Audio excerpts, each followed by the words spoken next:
Ever wonder why scam calls feel so specific? Why they somehow already know your name, your city, or even your address? It's usually because of data brokers. These companies collect your personal information from across the internet and sell it online, usually without you even realizing it. Things like your phone number, home address, family members, and even places you've lived. And once your information is out there, it spreads fast. That's where Aura comes in. Aura automatically finds your personal information on data broker sites and submits removal requests for you. Then Aura keeps monitoring to help make sure your information stays gone. You can even see where your data was found and removed. And Aura goes beyond data removal. You also get a VPN, antivirus, password manager, spam call protection, dark web monitoring, and up to $5 million in identity theft insurance. Right now, you can try Aura free at aura.com/hidden. That's aura.com/hidden. I'm Whitney Baker, coach, facilitator, meditation teacher, and writer. Electric Ideas is for women, especially mothers, who are done disappearing inside their responsibilities. If you're holding everything together but running on empty or feeling disconnected from your needs and desires, this is a place to come back to yourself. If you're ready to feel alive again in the messy middle of real life, you're in the right place. Let's spark something.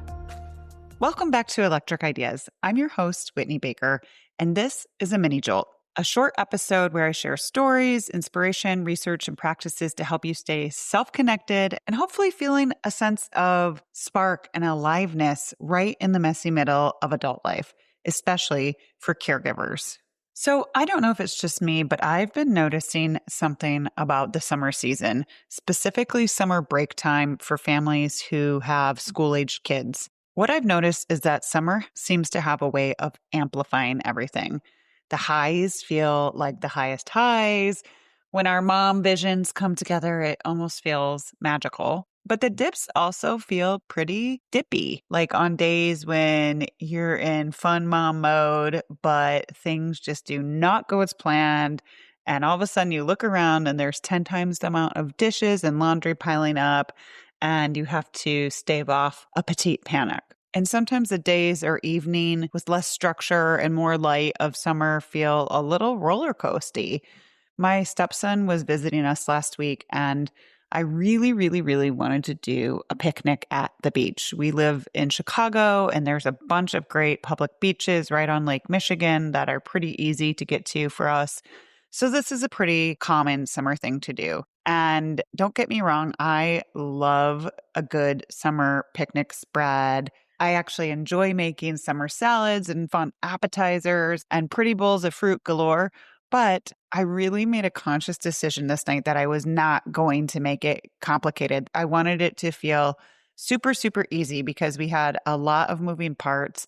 We'd already had some other out-of-town relatives visiting us and staying with us, which was lovely that same week. But I've learned to sense earlier weeks where I just need to push the good old easy button. So I had my older stepson and both of my daughters in the car. My husband had a nonprofit board meeting, so it was just me and the kids. My vision was we'll just go to my favorite little local delicatessen. It's got great sandwiches, but you can also grab some easy drinks and sides. Done. So we get in the car and the kids are kind of like, oh, wait, where's the food? And ask what the plan is. And I tell them the plan. And both of my daughters immediately declare that they don't like any of the sandwiches from the place I had in mind. They aren't big sandwich fans. Okay, fine. So we can get sandwiches wherever. I can be flexible, right? So my older daughter says the only place she likes sandwiches right now is from Potbelly. But then my stepson says he'd like to go anywhere but Potbelly because he's eaten there a bunch lately and there's so many great spots in Chicago. So this wasn't any big heated situation, but it required a lot of debating and Googling options, potentially a teen saying she can just go home if it's going to be such a big deal. I like to be honest that not every outing is Pinterest perfect. But the good news is we eventually landed on the spot. We made it to the beach. I felt a tiny off kilter because I was questioning whether if it was spoiled for me to not just put my foot down and make us go to the sandwich spot that I'd originally had in mind. On the other hand, at this phase with teenagers, I have to be honest that I have to pick my battles because having them mildly excited to do anything as a family is already like pushing it. So we found somewhere that had something for everybody. We got settled in, everybody put their phones away, and we managed to all enjoy our food with the sounds of the lake and the gorgeous golden hour. And I felt very at home and at peace in that moment. We also packed spike ball. If you're not familiar, it's kind of this game where you use your hands to keep a ball on this net. And the kids ended up teaching me how to play. And I honestly have not laughed harder than that all summer. There may have been a few very slow motion dives for balls, and I also iced the back of my knee when I got home because it felt like something was strained. But all of this is to say that despite a very rocky start and a moment where I had to surrender my vision and attachment to this evening looking a certain way, it ended up being one of my favorite nights so far this summer. And I also pay a lot of attention to times where, especially in the summertime, when there's so much hype and even FOMO, when I'm doing something that is supposed to be fun or even sounds like fun, but then it doesn't really scratch an itch for me. I try to be intentional about repeating things. But regardless of how intentional you are with how you spend your time, just like with my bumpy beach outing, that was still well worth it. We know that when it comes to family outings, a single afternoon can at times feel like an emotional roller coaster.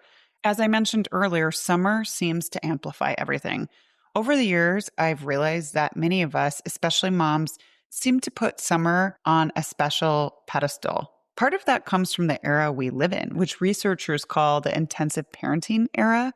And in our global, digitized, access to so many information, I don't know that we as moms can really discern how much we are being exposed and absorbing these cultural expectations that motherhood should be incredibly hands-on right now. And it leaves a lot of moms feeling responsible for optimizing every moment of spring break and making sure they're creating core memories.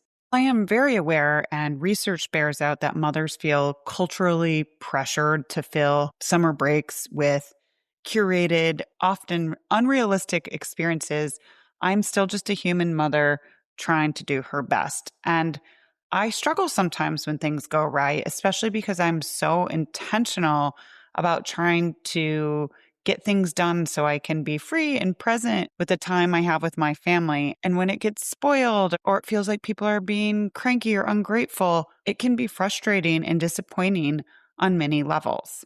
So I want to share a handful of practices and reflections that are supporting me this summer. I want that slowed down, simple, good feeling, abundant summertime feeling with my family. And I know you too. And I love that summer sometimes gives us more opportunities for this. But I also want to surrender when things don't go well and trust that they will pass. The first practice that is helping me with this is called practicing impermanence, and it stems from various faith and wisdom traditions. And at its core, the whole idea is to intentionally reflect on and remember that really everything in life is constantly changing. Whether we like it or not, less is in our control than we perceive.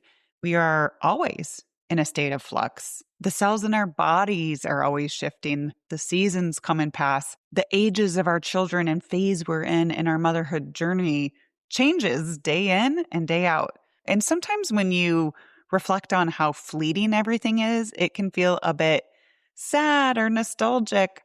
But I promise this is not meant to be a downer of an exercise. Think about it this way. When people say this too shall pass, they're typically trying to comfort someone who's suffering. But when you practice impermanence and remember that everything will pass, this actually can cut both ways. So when you're in a tough spot, you might be able to soften a bit and remember that the tantrum won't last, or the plantar fasciitis that's preventing you from playing pickleball or doing all your summer fun stuff will pass. But on the other side of the coin, practicing impermanence makes us more awake as well to the small good moments in life. This too shall pass is also true of that exhilaration you might feel going to an outdoor summer concert or stargazing in the summer sky with your family. Reflecting on impermanence reminds me that the sweet moments fade too. It allows you to keep perspective. It allows you to drop into the present and remember that what I call small dose joys probably matter more than anything major that you might try to manufacture for yourself or your family this summer. Pema Chodron reminds us that everything is changing and that's not the problem. Most suffering comes not from change and uncertainty itself, but from our insistence that things stay the same. So the path out of this suffering involves rerouting our energy and attention from the things we cannot control to the things that we can control. When we cling to static ideas and remain rigid around how moments or days or trips are supposed to unfold in the summertime, when we clench our expectations too tightly, which trust me, I'm raising my hand here, I definitely still do this, but this clinging to static ideals is what causes a lot of suffering. When there's a gap between how we imagined the day or the meal or the outing or the vacation and what we are actually living or experiencing, it can make moms feel frustrated and even responsible and guilty. You fill in the blank. So starting with impermanence, here's a second practice you can lean on that kind of naturally branches from impermanence in my mind. When I studied mindfulness-based stress reduction through Brown University's public health department, a phrase that was kind of bandied about and really stuck with me is don't second arrow yourself. And this is a phrase that kept coming to mind as I was thinking about impermanence, because I think it's tangential. I see a lot of women who give a lot of headspace and energy to circumstances that are out of their control. And I would love to give you some of that time, energy, and mental capacity back. So let me explain what double arrowing means. The first arrow is something unsavory that happens in life. As we discussed, this happens a lot in motherhood. A kid gets sick, so family plans are postponed, or your workday gets tossed to the wayside. Or, for example, you want to share your values with your teen and do a nature outing or go to a museum, but you capitulate and you find yourself at the mall looking for teeny tiny jean shorts and trying not to throw up because of all the smells in Sephora instead. Maybe that one was just me. Of course, I just want to note that these bumpy bits are totally trivial compared to larger suffering and problems across the globe. However, I think we need bright, clear-headed, energized mothers more than ever. So the first arrow is the actual event, something that causes pain or disappointment. This is the unavoidable pain of being human. So you got the first arrow, shot the first arrow. The second arrow is the suffering create, or for many moms, the stories we start attaching to the event. So when we resist the first arrow or we take unnecessary blame for things not going perfectly, that is second arrowing ourselves. This might look like self-judgment. This might look like lack of self-compassion. This might look like, why can't my family just be pleased? Or what am I doing wrong? The second arrow is where we create additional suffering for ourselves. And I think it's very common in motherhood. We can't always avoid the first arrow, but we do have the power on whether to shoot ourselves with the second arrow, the story we tell ourselves about the reality when we play the self-blame game. For example, the mall situation I described, it sounds really silly, but it was a wide open day, and we don't always have those. And I was personally bummed to spend it at the mall because I am kind of sick of procuring things that we need for this changing season in the clothing department. Obviously, my kids have grown, so they need a couple things. But the camp department, the list, I just wanted to hang out. And if I'm being honest, I even felt a bit of mom guilt. If my daughter looked back at her summer, I wanted her to remember doing something meaningful for me, not just going to the mall. However, looking through the lens of impermanence, I would have given myself this advice to pivot and find a way to connect at the mall anyways, to surrender to the reality of what is, and let myself feel the disappointment of that first arrow, that it wasn't what I had in mind or had planned, but then cut myself off from creating the suffering of the second arrow. Go back to impermanence. this is just reality. This too shall pass. And also, I will never get this day with my daughter again. So sulking and wishing for something different helps nothing. Again, while I am fully aware that the scenarios I'm sharing today are first world problems and minuscule compared to the deep pain and challenges around the globe, I would argue that applying these practices to your everyday, to these more minor fluctuations and disappointments, is going to help you practice surrendering for larger moments in life where you feel truly groundless. Okay, here's one more what I'm going to call a mindset pivot to think about when things don't go your way. When things feel out of control, when plans change, when attitudes change, when everything changes, change the question you're asking yourself.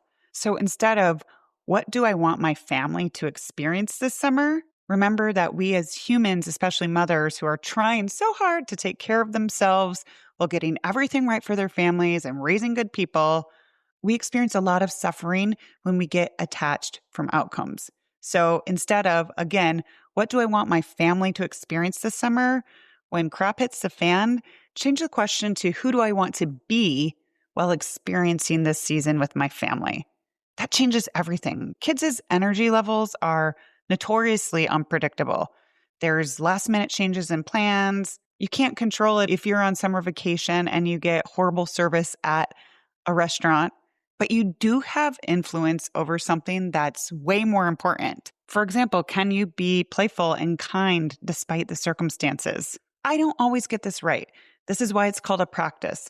But when dips happen in the summer, and they will, I want you to have the tools and mental framework to support yourself. I still fall into gripping and have an occasional funk or loss of perspective or patience, but I'm thinking about this self, and that's something. All we can do is keep coming back. Fall off course, remember our practices, come back to our highest self more quickly, start again. You cannot control how everything goes, but you can be mindful about how you show up and how you respond.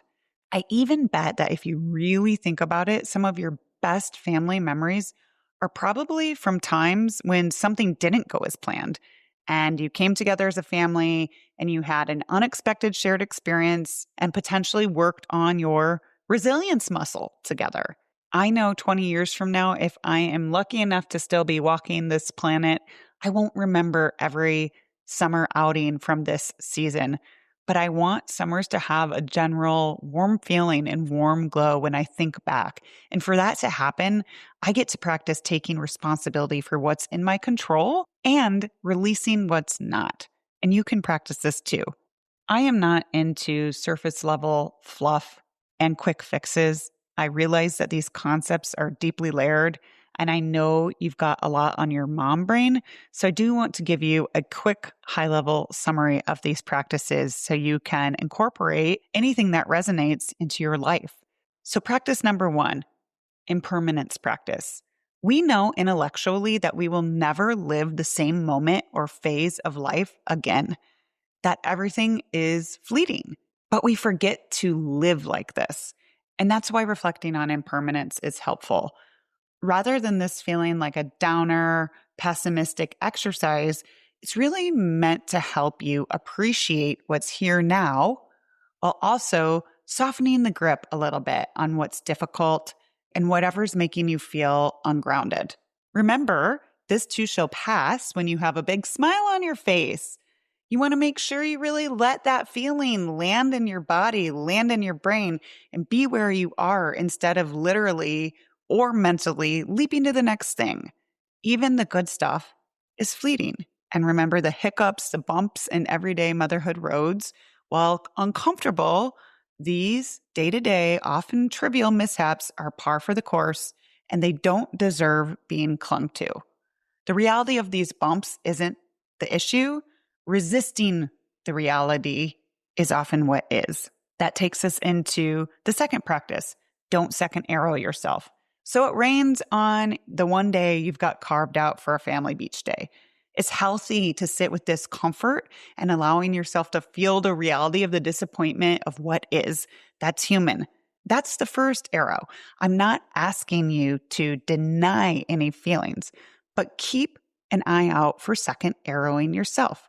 When things get hairy on the motherhood train, ask yourself, am I responding to reality or am I telling myself a story? My hunch is that women, especially mothers, create a lot of suffering for themselves because we've got mom guilt and cultural expectations layered on top of everything. We're prone to taking things personally when stuff doesn't pan out for our kids or visions for our family don't go as planned. For example, the scattered plan, it often comes from the second arrow, the story you're telling yourself, the way you beat yourself up when things don't come together or feel like you're failing as a mother. So just pay attention to where you might be second arrowing yourself. And then lastly, I'm just going to call this choose purpose over plans just because I like something sticky you can remember. When plans or summer visions fall apart, instead of getting frantic and asking, how do I rescue the day? Ask yourself instead, who do I want to be in the midst of this uncertainty and change? Instead of fighting to keep things the same and holding tightly to how things have to be, see if instead you can just return to your values. Love, presence, humor, playfulness, kindness, patience, whatever they are, because that is what's always in your control. Being able to control anything else is really an illusion. The flight might get canceled. The kids might complain the entire time at the museum, but your opportunity to embody your values remains completely intact. Side note, this is a practice and be gentle with yourself. Oftentimes, because of the erratic nature of summer, mom's nervous systems get a little fried. So this is not about becoming some perfectly enlightened version of yourself in motherhood this summer. It's about giving yourself a chance to recover faster from inevitable change and hardships and remembering yourself and your values and your ripple right in the middle of the messiness of life and summer and motherhood. I've adapted these ancient practices to the reality of modern motherhood, not so you can try to create some picture perfect summer, but rather so you can practice being the kind of person I know you want to be inside of an imperfect moment, an imperfect day, an imperfect season, an imperfect life. I feel like this is plenty for you to reflect on and digest. So I'm not adding a question for reflection on at the end like I typically do. However, I do want to let you know that if you like the idea of going deeper into self-reflection, self-connection, and living and designing and curating a life that feels clear and vibrant and alive despite the real constraints of motherhood, I will be opening up one-on-one coaching spots again after Labor Day. I don't take on any new clients during the summertime because I am very intentional about my bandwidth. That said, I know it always takes a hot minute to get the ball rolling, get schedules aligned, yada, yada. So I do keep minimal spots available for free 15-minute spark calls where you can get a chemistry check and questions answered. So you're welcome to take advantage of that and hop on my calendar if this is calling your name. The link to the 15-minute spark call is in the show notes. I know a lot of women feel a craving for a reset in the early fall when they're regrouping a bit and wanting to get back into a little bit of a more predictable rhythm. If you feel like that would be a gift to yourself to have that space carved out and waiting for you, now's the time to get the ball rolling. I would love to hear from you. Snag a call if it makes sense. And if you have any questions or feedback about this conversation, I love hearing from people. You can always drop me a message on Instagram at @WhitneyWoman. Let me know what works and what doesn't. I truly love hearing from everyone in the Electric Ideas community. It brings me joy. I'd love to hear from you. That's it for today. Enjoy yourself. I'm so glad you joined me today. If you're looking for more, feel free to connect with me on Instagram at @WhitneyWoman. And if you enjoyed the show, I invite you to support me by leaving a review or sharing it with a friend. Hope you have an inspired day. Most people overpay for car insurance, not because they're careless, but because switching feels like too much hassle. That's why there's Jerry, your proactive insurance assistant. Jerry compares rates side by side from over 50 top insurers and helps you switch with ease. Jerry even tracks market rates and alerts you when it's best to shop. No spam calls, no hidden fees. Drivers who save with Jerry could save over $1,300 a year. Switch with confidence. Download the Jerry app or visit jerry.ai/Libsyn today. That's JERRY.ai/LIBSYN.